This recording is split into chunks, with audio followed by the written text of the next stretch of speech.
अस्सलामुअलैकुम। तो आज व्यूवर्स मैं आपके लिए बहुत ही मज़ेदार चटपटी सी रेसिपी लेकर आई हूँ। तो आज हम बनाने जा रहे हैं बहुत ही टेस्टी ब्रेड पकोड़े की रेसिपी। ये बाहर से बहुत ही क्रिस्पी और अंदर से बहुत ही मज़ेदार होता है। वैसे तो मैंने आपको काफ़ी सारे पकौड़ों की रेसिपीज़ बनाना सिखाई है, लेकिन आज आपको मैं ब्रेड पकोड़ा बनाना बताऊंगी। आप इसको ज़रूर बनाइएगा, आपको ये बहुत ही पसंद आएगा। आप इसे लंच बॉक्स में अपने बच्चों को भी बना कर दे सकते हैं। मेरी गारंटी है कि बच्चे अपना लंच बॉक्स खाली करके आएंगे। तो वीडियो आप लोगों ने शुरू से लेकर आखिर तक देखनी है। तो चले जी रेसिपी को स्टार्ट करते हैं।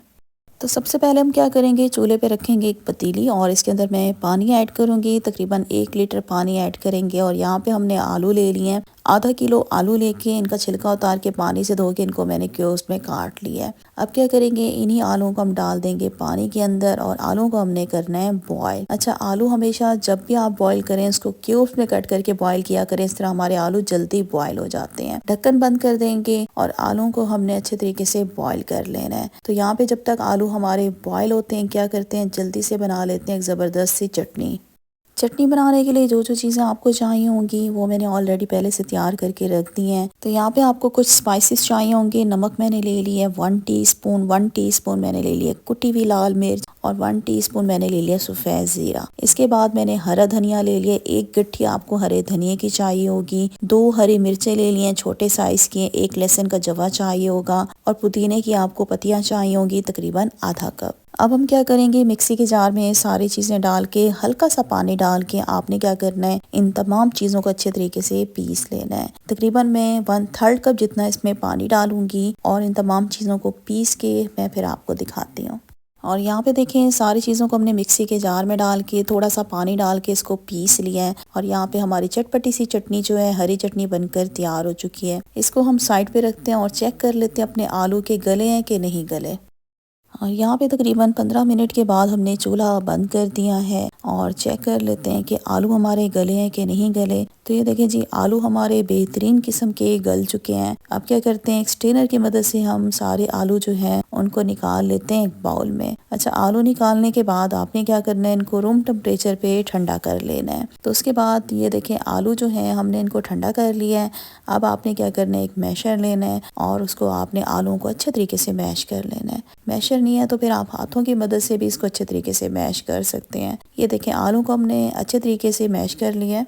तो आलू को हम साइड पे रखते हैं, चूल्हे पे रखेंगे एक पॉट और इसके अंदर हम डालेंगे 3 से 4 टेबलस्पून कुकिंग ऑयल के। साथ ही इसमें डालेंगे 1 टीस्पून सफ़ेद ज़ीरा और 1 टीस्पून इसमें डाल दूंगी कुटा हुआ अदरक। तकरीबन 4 हरी मिर्चें लेके इनको मैंने बारीक बारीक चॉप कर ली है, ये डाल दिए। साथ इसमें 1 टीस्पून जाएगा कुटा हुआ सूखा धनिया, 1/2 टीस्पून इसमें डाल दिया गरम मसाला पाउडर, 1 टीस्पून इसमें जाएगा नमक, 1 टीस्पून मैंने इसमें डाल दिया कुटी हुई लाल मिर्च, अजवाइन इसमें जाएगी तकरीबन 1/2 टीस्पून मैंने इसमें डाल दी है। अब क्या करेंगे, इन सारे मसालों को हम मिक्स करेंगे और मिक्स करने के बाद व्यूवर्स क्या करेंगे, 1 मिनट जो है इन तमाम चीज़ों को हम भून लेंगे। अगर चाहें तो इसके अंदर हल्का हल्का पानी का छींटा भी दे दीजिएगा ताकि जो मसाले हैं हमारे जले नहीं। तकरीबन 1 मिनट तक हम इन तमाम चीज़ों को अच्छे तरीके से भून लेंगे मीडियम हीट पे। उसके बाद क्या करेंगे, इसके अंदर ऐड कर देंगे अपने मैश किए हुए सारे आलू।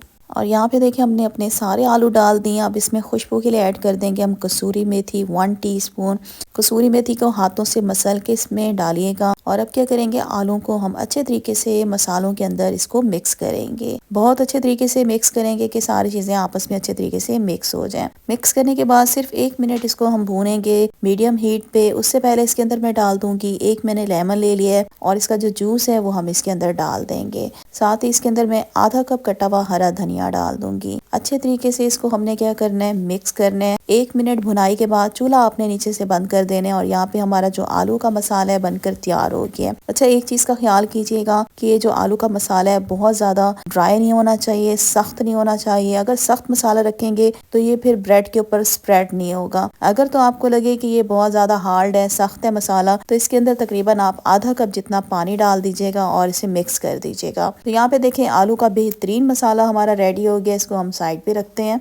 चैनल पे नहीं है तो चैनल को सब्सक्राइब कर दें और वीडियो पसंद आ रही है तो वीडियो को अभी अभी लाइक भी ज़रूर कर दें। अब हमने बेसन का घोल बनाना है। इसके लिए यहाँ पे मैंने 2 कप बेसन ले लिया। साथ ही इसके अंदर हम ऐड करेंगे चावल का आटा। तकरीबन 3 टेबलस्पून भर के मैंने चावल का आटा ले लिया। चावल का आटा नहीं है तो आप इसकी जगह पे मैदा या कॉर्नफ्लोर भी ऐड कर सकते हैं। अब इसमें मैंने ऐड कर दिया हाफ टी स्पून अजवाइन, हाफ टी स्पून इसमें मैंने डाल दी है हल्दी, और साथ ही इसके अंदर हम ऐड कर देंगे हाफ टी स्पून नमक, और हाफ टी स्पून ही मैं इसमें ऐड कर रही हूँ कुटी हुई लाल मिर्च। अब हम क्या करेंगे, बेसन के अंदर इन तमाम मसालों को हम अच्छे तरीके से मिक्स करेंगे। अच्छे तरीके से मिक्स करने के बाद व्यूअर इसके अंदर हम डालेंगे पानी, लेकिन अभी मैं पानी इसमें नहीं डालूंगी। पहले हम ब्रेड को रेडी करके रखते हैं, उसके बाद में इसमें पानी डालूंगी। तमाम चीज़ों को मिक्स कर दिया। अभी हम बेसन को साइड पे रखते हैं। और यहाँ पे मैंने ब्रेड ले ली है। टोटल जो मैं ब्रेड के स्लाइस ले रही हूँ वो 6 ले रही हूँ। और यहाँ पे अब क्या करेंगे, जो ब्रेड का ब्राउन वाला पार्ट है आपने उसको छुरी से काट लेना है। मुझे ये नहीं पसंद इसलिए मैं इसे काट रही हूँ। अगर आपको ये ब्राउन वाला पार्ट पसंद है तो आप इसको इसी तरह से भी रख सकते हैं ब्रेड को। अच्छा, जो मैंने आलू का मसाला बनाया था उससे जो है आपके काफ़ी सारे जो है ब्रेड पकौड़े बन सकते हैं, लेकिन मैंने अभी सिर्फ 6 स्लाइस लिए हैं ब्रेड के, जितने मैंने अपने घर के लिए बनाने थे। अगर आप चाहें तो ज़्यादा भी ब्रेड के स्लाइसेस ले सकते हैं। अच्छा, यहाँ पे देखें ब्रेड के जो किनारे हैं उसको हम छुरी की मदद से काट रहे हैं। तो यहाँ पे देखें, यहाँ पे हमने जो है ब्रेड के किनारे जो हैं इसको काट लिए हैं, और इसी तरह से जितनी भी सारी ब्रेड्स मेरे पास है उनके किनारे हम काट के फिर आपको दिखाते हैं। तो ये देखें, जितने भी सारे ब्रेड के स्लाइसेस थे उनके हमने किनारे काट लिए। अच्छा, जो किनारे काटे हैं ना उसको ज़ाया मत कीजिएगा। इसको धूप पे सुखा के आप इसको मिक्सी के जार में डाल के इसको आपने पीस लेना है। इसके आप ब्रेड क्रम्स बना लीजिएगा। ब्रेड क्रम्स जो है काफ़ी सारी रेसिपीज़ में काम आते हैं। तो इसको हम साइड पे रखते हैं। अब यहाँ पे मैंने 2 ब्रेड के स्लाइसेस ले लिए। इसके बाद टोमेटो केचप आपको चाहिए होगा। यहाँ पे एक स्लाइस के ऊपर हम टोमेटो केचप लगा लेंगे, अच्छे तरीके से स्प्रेड कर लेंगे जिस तरीके से आप देख रहे हैं। पूरे स्लाइस के ऊपर हम टोमेटो केचप लगा लेंगे, और इसके बाद जो हमने ग्रीन चटनी बना के रखी थी उसको एक दफ़ा अच्छे तरीके से मिक्स कर देंगे। और दूसरे स्लाइस के ऊपर आपने जो ग्रीन चटनी है पूरे स्लाइस के ऊपर आपने इसको अच्छे तरीके से स्प्रेड कर देना है जिस तरीके से आप देख रहे हैं। ग्रीन चटनी स्प्रेड करने के बाद अब जो हमने आलू का मसाला बनाया था वो हम एक स्लाइस के ऊपर इस तरीके से अच्छे तरीके से लगा लेंगे।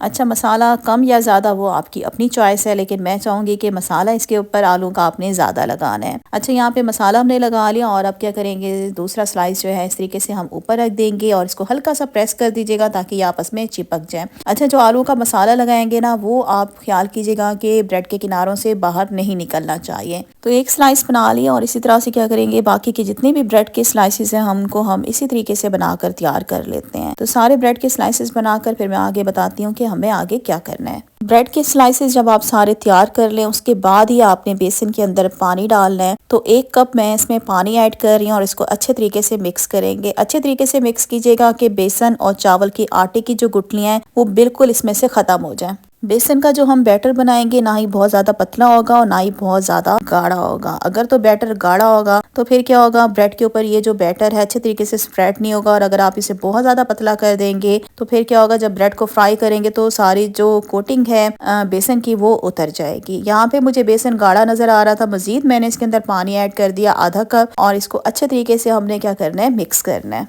और यहाँ पे देखें अच्छे तरीके से मिक्स कर दिया है। तो ये हमारा जो बैटर है बेसन का तैयार हो चुका है। बैटर जो है वो आपका रनी होना चाहिए। इसकी कंसिस्टेंसी आप देख सकते हैं, सेम इसी तरीके से आपने रखनी है। तो सारी चीज़ें हमने तैयार कर ली। अब ब्रेड पकौड़े बनाना स्टार्ट करते हैं। यहाँ पे चूल्हे पे मैंने कढ़ाई में ऑयल जो है डाल के गर्म होने के लिए ठहरा दिया।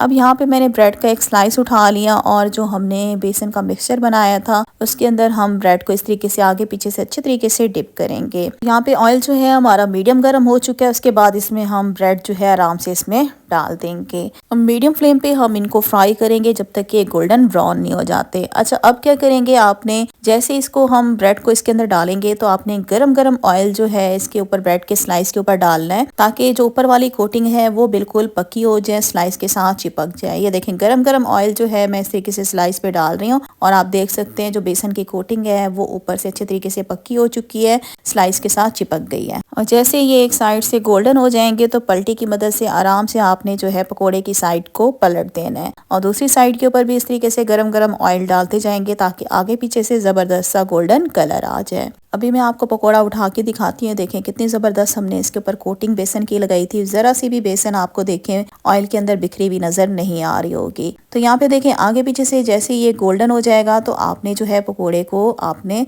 स्टेनर की मदद से बाहर निकाल लेना है ताकि एक्स्ट्रा ऑयल सारा निकल जाए। इसी तरह से हम क्या करेंगे, जितने भी सारे स्लाइस हैं उनको हम बना लेंगे। ये देखें माशाल्लाह से कितना ज़बरदस्त ये हमारा ब्रेड पकोड़ा आपको नज़र आ रहा है। बाहर शक्ल से देखें आपको बिल्कुल ये क्रिस्पी नज़र आ रहे होंगे। अब मैं आपको इसकी आवाज़ सुनवाती हैं। देखें बहुत ही ज़्यादा ये क्रिस्पी बनते हैं और बहुत टेस्टी बनते हैं। और सबसे मज़े की बात ये है कि ये जो हमारे ब्रेड पकोड़े हैं बिल्कुल भी ऑयली नहीं बनते। अच्छा, अब इसको सर्व आपने किस तरीके से करना है, एक स्लाइस को आपने 2 पीसेस में इस तरीके से काट लेना है जिस तरीके से आप देख रहे हैं। अंदर से मैं आपको इसकी लुक दिखाती हूँ। ये देखें माशाल्लाह से कितने खूबसूरत कलरफुल से आपको नज़र आ रहे होंगे। बहुत ही ज़्यादा टेस्टी बनते हैं। गर्मा गर्म ब्रेड पकौड़ों को आप सर्व करें हरी चटनी के साथ, खाने का मज़ा दुबाला हो जाएगा। आप इन टेस्टी पकौड़ों को अपने बच्चों को लंच बॉक्स में बना कर दीजिएगा। मेरी गारंटी है आपके बच्चे पूरा लंच बॉक्स जो है वो खाली करके आएंगे। तो उम्मीद करती हूँ आज की वीडियो आप लोगों को अच्छी लगी होगी। तो मेरी वीडियो को ज़रूर लाइक कर दीजिएगा। चैनल पे नहीं हुआ है, आपने हमारा चैनल अभी तक सब्सक्राइब नहीं किया तो चैनल को सब्सक्राइब कर दें और मेरी वीडियो को ज़्यादा से ज़्यादा शेयर भी किया करें अपने फ्रेंड्स और फैमिली मेम्बर्स के साथ। तो इंशाल्लाह बहुत जल्द न्यू रेसिपी के साथ आऊँगी। तब तक के लिए अल्लाह हाफिज़।